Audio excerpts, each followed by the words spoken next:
नमस्कार दोस्तों। बोध GKGS चैनल पे आप लोगों का हार्दिक अभिनंदन है। सबसे पहले हम लोग बात करेंगे कि जो भी एस्पिरेंट हैं 71वीं BPSC का तैयारी कर रहे हैं, इसका डेट पहले से निर्धारित है। 10 सितंबर को एग्जामिनेशन होने वाली है प्री का। तो सभी जितने भी परीक्षार्थी हैं, एस्पिरेंट हैं, इस बार जो परीक्षा दे रहे हैं तो कड़ी मेहनत के साथ तैयारी को कंटिन्यू रखना होगा। जैसा कि इससे पहले भी एक वीडियो बनाया गया था इतिहास के कालखंड के जो महत्वपूर्ण प्रश्न हैं आधुनिक भारत के, उसमें कुछ जैसे राष्ट्रवादियों पर जो प्रमुख मुकदमा है और उस मुकदमा केस से संबंधित कौन कौन से व्यक्ति हैं, वो मुकदमा कब हुआ था और इसमें अभियुक्त को कौन सी सज़ा दी गई थी, इस पर वीडियो बनाया गया था। तो आप लोग इस चैनल पे देख सकते हैं। जो उसके बाद उसी ही वीडियो में सामाजिक धार्मिक सुधार आंदोलन जो राष्ट्रीय आंदोलन के क्रम में पैरेलली चल रहा था, उस पर भी वीडियो बनाए गए हैं। आज का जो वीडियो है वो मुख्य रूप से जातीय आंदोलन से रिलेटेड है और कृषक आंदोलन से रिलेटेड है, तो इससे प्रश्न पूछे जाने की संभावना रहती है। तो आगे बढ़ते हैं हम लोग। पहला है दलित वर्ग आंदोलन। दलित वर्ग आंदोलन जो महार जाति से रिलेटेड था और इसके जो नेतृत्व करता थे वो डॉक्टर भीमराव अम्बेडकर थे। दलित वर्ग आंदोलन का संबंध महार जाति से है, नेतृत्वकर्ता डॉक्टर अम्बेडकर थे और ये 1824 में हुआ था। इसका क्षेत्र कौन सा था? तो महाराष्ट्र। कुछ हम लोग कारण और प्रभाव पर भी चर्चा करेंगे। तो जैसे इसका उद्देश्य जो था वो था अछूतों की दशा में सुधार करना। अछूतों की दशा में सुधार करना इसका मुख्य उद्देश्य था, इसके लिए प्रयास किया गया था। इससे रिलेटेड डॉक्टर अम्बेडकर से रिलेटेड और भी कुछ प्रमुख घटना है। जैसे इनके द्वारा 1924 में डिप्रेस्ड क्लास इंस्टीट्यूशन की स्थापना की गई। डिप्रेस्ड क्लास इंस्टीट्यूशन की स्थापना की गई, ध्यान रखना है। साथ ही अंबेडकर के द्वारा ही 1927 में, ये भी ध्यान रखेंगे, 1927 में इन्होंने 1927 में बहिष्कृत भारत पाक्षिक पत्रिका था जो 15 दिन पर निकलता है, इसका इन्होंने प्रकाशन किया था। इसके अलावा इन्हीं के द्वारा समाज समता संघ की भी स्थापना की गई थी। समाज समता संघ, तो ये महत्वपूर्ण बिंदु है डॉक्टर अम्बेडकर के संबंध में। बहिष्कृत भारत जो है ये इनके द्वारा एक पत्रिका निकाला गया था। डिप्रेस्ड क्लास इंस्टीट्यूशन की स्थापना इनके द्वारा की गई थी और दलित वर्ग आंदोलन से भी जुड़े थे। हालांकि ये जो 1824 है पूर्व से ही ये चले आ रहे थे, कई दलित वर्ग आंदोलन हुए थे, उसमें बाद में आकर के डॉक्टर अम्बेडकर ने इसका नेतृत्व किया। आगे हम लोग देखते हैं, आगे है सत्यशोधक आंदोलन। तो जैसे कि हम लोग एक संस्था में भी पढ़ते हैं, सत्यशोधक समाज की स्थापना ज्योतिबा फुले के द्वारा की गई थी। आंदोलन ये भी महाराष्ट्र में संचालित हुआ था, 1873 में हुआ था। सत्यशोधक आंदोलन 1873 में महाराष्ट्र में हुआ था और इसका जो उद्देश्य था वो था ब्राह्मणवाद का विरोध करना। पहला था ब्राह्मणवाद का विरोध और दलितों का उद्धार, तो ये दो प्रमुख उद्देश्य था,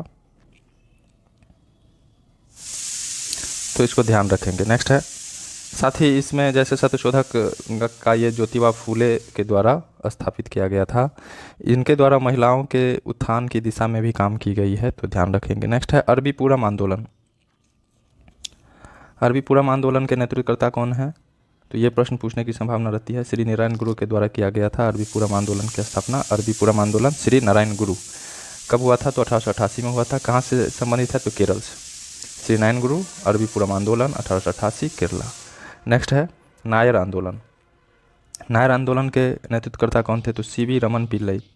सीवी रमन पिल्लई थे, के रामकृष्ण पिल्लई थे और एम पद्मनाभन पिल्लई थे, तो ध्यान रखना है। वैसे भी ये सभी नाम से ही स्पष्ट है कि ये साउथ का क्षेत्र होगा, तो केरल में ये आंदोलन संचालित किया गया था 1891 में। नेक्स्ट है कैबर ताश आंदोलन। कैबर ताश आंदोलन जो है ये बंगाल के मिदनापुर में हुआ था 1897 के साथ आगे होता गया ये क्रमिक रूप से, तो इसको ध्यान रखेंगे। कैबर ताश आंदोलन मिदनापुर बंगाल। नेक्स्ट है जस्टिस पार्टी आंदोलन। जस्टिस पार्टी आंदोलन doctor TM Nair, P Thyagaraja Chetty और CN मुदालियर इसके प्रमुख नेतृत्वकर्ता थे। इसका उद्देश्य क्या था? तो इसका उद्देश्य, ये जो जस्टिस पार्टी आंदोलन था इसका उद्देश्य था, ब्राह्मण वर्ग को इन्होंने भी चुनौती दिया था मद्रास में हुए थे आंदोलन। सरकारी सेवा द्वारा जो है, सरकारी सेवा और राजनीति में ब्राह्मण के वर्चस्व का इनके द्वारा विरोध किया गया था, तो ध्यान रखेंगे। आगे है कांग्रेस का हरिजन आंदोलन। कांग्रेस का हरिजन आंदोलन 1917 का है। चूँकि उस समय तक कांग्रेस की स्थापना हो चुकी थी, तो ध्यान रखेंगे। इसका भी उद्देश्य था पिछड़ी और दलित जाति का उत्थान, पिछड़ी और दलित जाति का उत्थान था। 1932 में इसी क्रम में 1932 में गांधी जी के द्वारा हरिजन आंदोलन के क्रम में ही अखिल भारतीय अस्पृश्यता विरोधी लीग की स्थापना की गई। ये ध्यान रखना है, अखिल भारतीय अस्पृश्यता विरोधी लीग की स्थापना की गई। नेक्स्ट है, कई बार पूछे जा चुके हैं ये प्रश्न, आत्मसम्मान आंदोलन। ईवी रामास्वामी नायकर या पेरियार भी ऑप्शन में रहते हैं, तो ध्यान रखना है आत्मसम्मान आंदोलन किसके द्वारा चलाया गया था, तो ईवी रामास्वामी नायकर 1925 में तमिलनाडु में। इस आंदोलन का उद्देश्य है ब्राह्मण द्वारा यहाँ जातीय भेदभाव किया जा रहा था, उसका विरोध किया गया। और इनके द्वारा एक पत्रिका भी जारी की गई थी। पत्रिका का नाम आप लोग अवश्य ध्यान रखेंगे, उसका नाम था कुड़ी अरासू, कुड़ी अरासू। ये ईवी रामास्वामी नायकर के द्वारा ये पत्रिका चलाया गया था। नेक्स्ट है नादर आंदोलन। नादर आंदोलन जो है ये भी छुआछूत विरोधी आंदोलन था, और ये इसका भी क्षेत्र जो है वो तमिलनाडु ही था, तमिलनाडु ही था। इसका जो है सामाजिक भेदभाव जो है उसका विरोध किया गया था। उसके बाद नादर जो एक तरह की जातियां थी, तो उसमें शिक्षा का प्रचार प्रसार किया गया। उसका जो है सोशल वेलफेयर के दिशा में भी कई सारे प्रयास किए गए। इससे रिलेटेड एक और प्रश्न है, नादर आंदोलन के कड़ी में ही नादर महाजन संगम की स्थापना की गई। नादर महाजन संगम की स्थापना की गई 1910 ईस्वी में। तो ये जो महत्वपूर्ण जातीय आंदोलन है इससे रिलेटेड बातें थी। अब हम लोग आगे चलते हैं कृषक आंदोलन में। कृषक आंदोलन में हम लोग आगे, कृषक आंदोलन की कड़ी में सबसे पहला है टीटू मीर का आंदोलन। टीटू मीर का आंदोलन है, इसे निसार अली जो है मुख्य, मीर निसार अली प्रमुख आंदोलन करता है। इसका क्षेत्र पश्चिम बंगाल है और ये 1782 से 1831 में हुआ था, टीटू मीर का आंदोलन। फराजी विद्रोह भी इसी से रिलेटेड है, फराजी विद्रोह इन्हीं से रिलेटेड है, यही सारे नेतृत्वकर्ता भी थे। और उस समय जो है ये फराजी आंदोलन जो शुरू किया गया था वो हिंदू जमींदार के विरुद्ध शुरू किया गया था, हिंदू जमींदारों के विरुद्ध शुरू की गई थी। और उनके द्वारा जो है फराजी पर दाढ़ी पर टैक्स लगा दिया गया था। दाढ़ी पर टैक्स लगाने के कारण इन लोगों के द्वारा विरोध किया गया था। नेक्स्ट है, अगला है हजोंग और गारो जनजाति।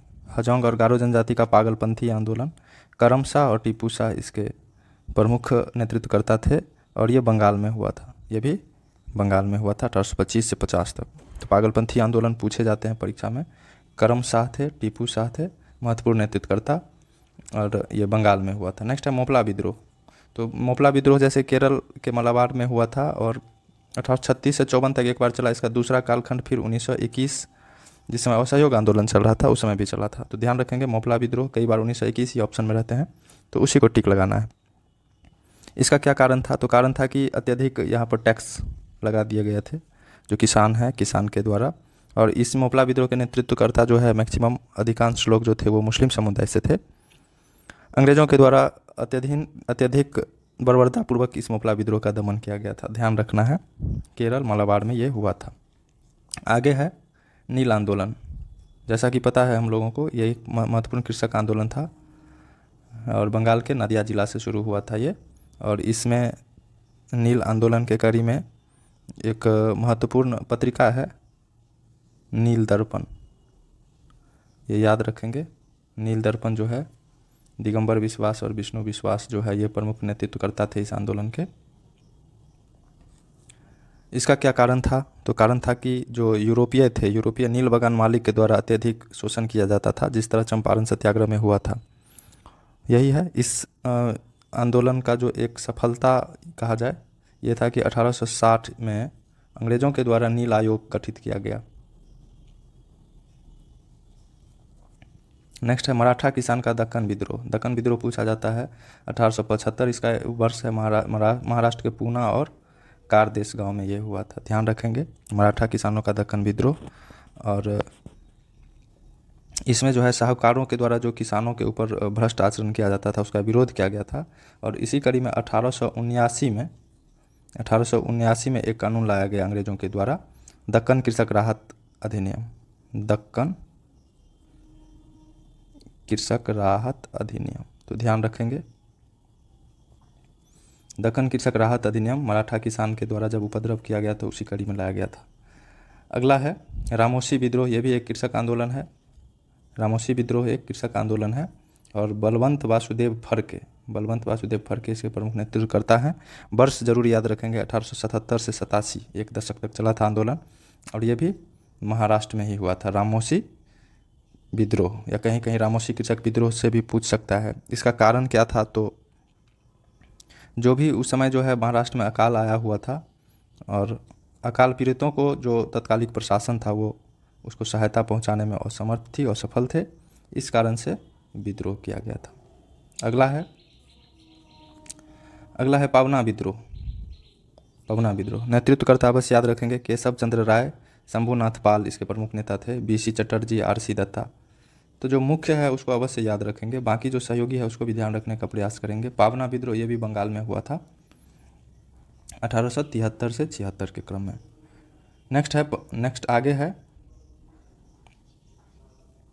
अगला है पंजाब कृषक विद्रोह।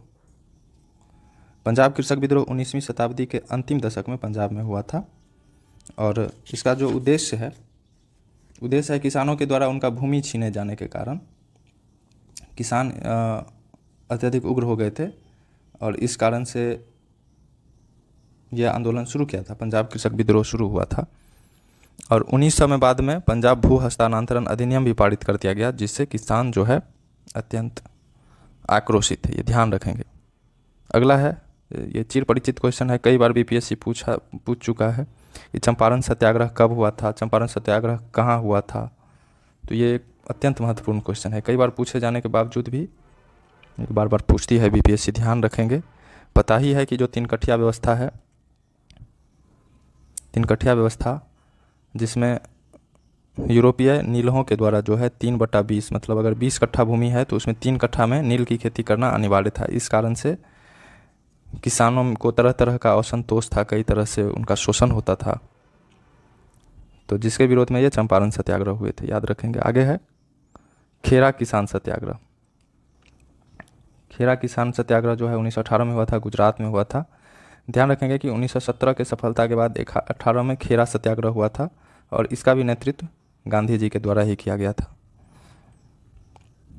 इसमें क्या था, तो इसमें जैसे किसानों का फसल बर्बाद हो गया था, बावजूद इसके जो भू राजस्व का जितना दर निर्धारित था पहले से, अंग्रेज़ों का कहना था कि उतना दर ही देना पड़ेगा, उसको कम नहीं किया जा रहा था। और इसके कारण जो है किसानों ने आंदोलन किया और बाद में किसान की मांग को अंग्रेज़ों ने मान लिया। तो ध्यान रखेंगे खेरा सत्याग्रह गुजरात 1918।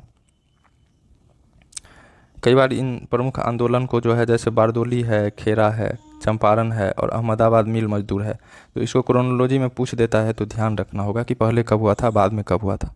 बारदोली सत्याग्रह भी सूरत गुजरात से रिलेटेड है और 1928 में हुआ था ये। इसका नेतृत्व वल्लभ भाई पटेल किए थे और मेहता बिंदु किए थे। ध्यान रखेंगे कि वल्लभ भाई पटेल को जो सरदार की उपाधि दी गई थी वो इसी आंदोलन में दिया गया था, बारदोली की महिलाओं ने उनको दिया था। इसमें क्या था, तो इसमें जो तत्कालीन सरकार थी वो टैक्स में वृद्धि कर दिया था, लगभग 22% की वृद्धि की थी और इस कारण से जो है किसानों का विरोध था। बाद में आंदोलन की सफलता हुई। आंदोलन की सफलता इस बात में थी कि 22 को कम करके 6.03% कर दिया गया। तो फैक्ट में पूछे जा सकते हैं, ये जरूर ध्यान रखेंगे। बारदोली सत्याग्रह का क्षेत्र कौन सा था, तो सूरत गुजरात है। वर्ष कौन सा था, 1928 है। नेतृत्वकर्ता कौन है, तो वल्लभ भाई पटेल है। आगे देखिए, पासी और अहिर जाति के सदस्य द्वारा एका आंदोलन पूछा जाता है 1921-22। इसी समय मोपला भी हुआ था। मोपला जो दूसरे चरण का आंदोलन था 1921-22 के कड़े में ही हुआ था। तो एका आंदोलन हरदोई, बहराइच और सीतापुर ये प्रमुख क्षेत्र है जहाँ पर हुआ था। आगे है बकास्त आंदोलन। तो बकास्त आंदोलन जो है बिहार में हुआ था, ध्यान रखेंगे। स्वामी सहजानंद सरस्वती और सहजानंद जैसे कई सारे श्रद्धानंद जैसे नेता थे जिन्होंने बकास्त भूमि पर किसानों का जो कृषक थे, वास्तव में कृषक थे, ज़मींदार और कृषक दो होते थे। ज़मींदारों का भूस्वामित्व होता था कृषि की खेत पे, और जो बकास थे वो उस पर खेती किया करते थे। तो उनका कहना था कि जो खेती कर रहे हैं उसका हक होना चाहिए। इसी कारण से बिहार में 1937-38 में बकास्त आंदोलन हुआ। अगला है तेभागा आंदोलन, 1946 में हुआ था, बंगाल में हुआ था। और इसमें जो गरीब बटाईदार थे या दिहाड़ी पर काम करने वाले कृषक थे, उनका कहना था कि हमको 1/3 भाग हिस्सा मिलना चाहिए। तो ये महत्वपूर्ण है। और अंत में है तेलंगाना विद्रोह 1946-51 और हैदराबाद, ये भी किसान से रिलेटेड है। हैदराबाद में जो है, जो उस समय निज़ाम था, तो निज़ाम के अधिकार और ज़मींदार का जो शोषण था उसके विरुद्ध ये आंदोलन था।